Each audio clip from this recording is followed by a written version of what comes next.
Episode 1. Just an old book. Try not to die by tripping over yourself, Quinn, a boy shouted down the hallway, laughing uncontrollably right after. Quinn dismissed the petty mockery as he carried on walking down the school corridor. The harassment had become a daily occurrence for him, but it still bothered him just as much as it did every other day. Thus, he wasn't able to hold back his desire to retaliate. Quinn slowed down his stride and stopped. He pushed his glasses back up onto the ridge of his nose as they had slipped down from his face. Just from looking at the glasses, it was clear that he needed a new pair. One could tell that they were heavily worn. The glasses looked crooked as he wore them, and even the temples had tape covering them. He then turned around and immediately raised his middle finger, responding to the slander. "I bet you don't even know how many fingers I'm holding up." Upon hearing the taunt, the boy clenched his fist and started running towards Quinn. "You level 1 piece of crap! When are you going to learn that you don't belong in this world?" The boy placed both of his hands together, and a green ball of light started to form between them. When he was only a few meters away from Quinn, the boy threw his hands forward and a green beam shot out from the palm of his hand. Quinn had nowhere to go, and the ray of light was too fast for him to dodge. Hence, he knew that all he could do was grit his teeth and bear the pain, as his body was lifted into the air and sent flying backward onto the far-end corridor wall. "What's going on?" a student among the crowd said. "Are they fighting on the last day of school?" A crowd had immediately formed outside, interested in what the commotion was all about. One of the female students ran over to the wall's damaged part to check on the assaulted student's safety. As the dust started to settle down, Quinn's slightly curly black hair slowly came into view.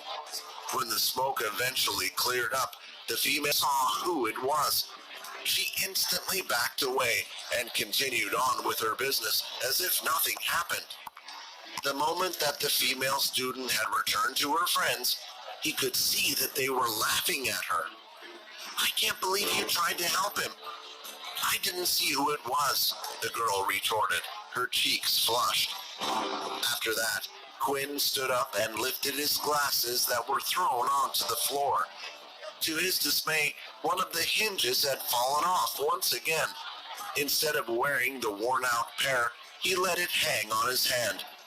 Damn it, not again.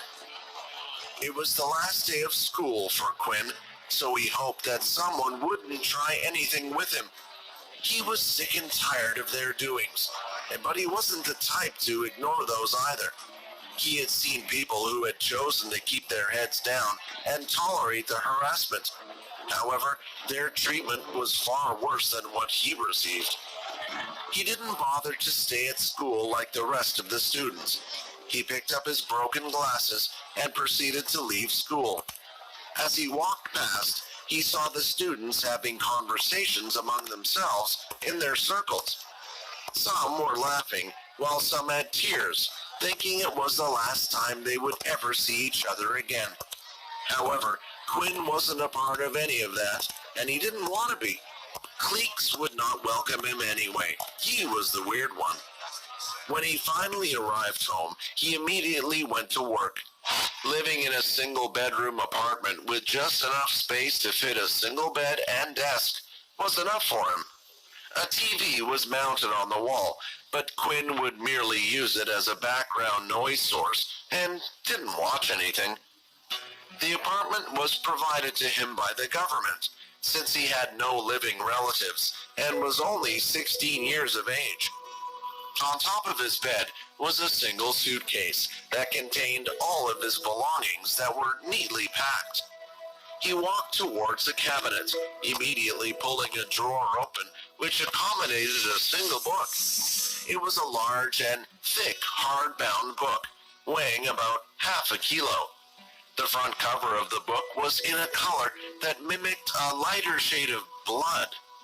In the center, the lonesome fronts of an upper and lower jawbone could be seen, both colored in the swampy shade of brown. The upper jaw sort of had 4 separated fangs.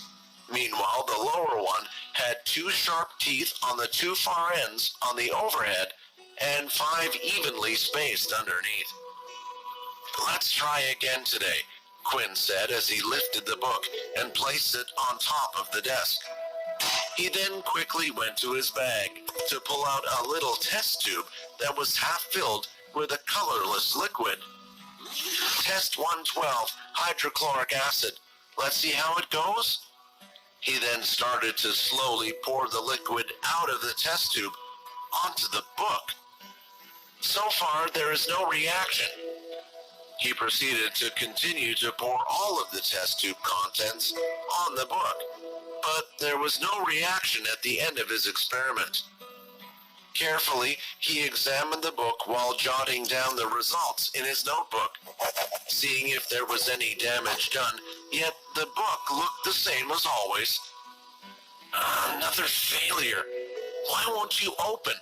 Why did Mom and Dad even have this thing?" 112 times. This was the number of different ways that Quinn had tried to open the book. Not only did the book not open, but it seemed like it cannot be damaged either. He had even tried burning the book, cutting the book, melting the book, though nothing had worked against the book that seemed utterly durable. Lying on his bed, he turned on the TV for its sole purpose, making background noises. He never really paid attention to what was on. With it, the sound of other voices made him feel less lonely. Upon turning on, the TV displayed an ongoing news show. "The peace treaty with the Dalki race has lasted for 5 years now, but officials are saying that tension is rising once again. Now we must prepare for another war." The mention of war had always been shown on the TV non-stop, ever since a certain day 30 years ago. The human race received a visit from the so-called Dalki. They had the physique of humans, for their skins that were riddled with scales and the presence of tails that were similar to what the dragons had. With no real clue of why they had suddenly appeared, they immediately demanded that the human race hand over their resources and wanted to use them as slaves. Of course, the humans decided to fight back, but they quickly found out that their modern technology was useless against them. Bullets couldn't penetrate their skin, and as for tanks, well, Dalki had airships. Every individual, disregarding the gender, was told to fight for their planet, and that included Quinn's parents. The war went on for years, so he grew up not knowing what his parents looked like. When the humans were on the brink of defeat, a select group of people came forward. These people had special abilities. They began sharing their knowledge of how they obtained such power in hopes of turning the tide in the war, and thankfully, it worked. Even so, the Dalki were still strong, and a seemingly endless stalemate led to the peace treaty signed 5 years ago. Obviously enough, human greed got the better of humanity, and instead of sharing these powers with everybody else, the higher-ranked governmental officials decided to keep them for themselves. Only those with money could learn the more powerful abilities, while everyone else was left with scraps. It was something that needed to be done. Poverty had taken over the world, but people had powers and were using them uncontrollably, unlike before. Quinn was given nothing when his parents died. The government agreed to pay for his living expenses while he was still in school, but that was it. When his parents died, him being at the age of 10, an agent appeared at his doorstep and handed him a book. He was told that it was the only thing that his parents possessed, one that they passed down when they died. "Why is the world so unfair?" he uttered, lamenting about his situation. Getting out of his bed, he started sauntering towards his desk. He picked up his glasses that were still slightly broken and decided that he needed to fix them. He noticed that one of the lenses was slightly out of place, and he tried to punch it back into its frame. "Come on, just get in," he shouted as he tried to forcefully fix the glasses. The frustration he had been bottling up was on his face as he struggled furiously with the lens. Unfortunately, the lens suddenly crumbled into pieces. One of the shards of plastic even created a deep gash in his thumb. He screamed and kicked at the table. "Why does the world hate me?" After a while, he calmed down and started to clean up the little pieces of glass, noticing that a piece had landed on top of his book.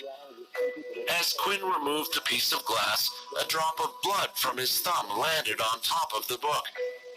The object plastered on the center of the book started to glow, and suddenly the book began to float, hovering until it was on eye level with Quinn.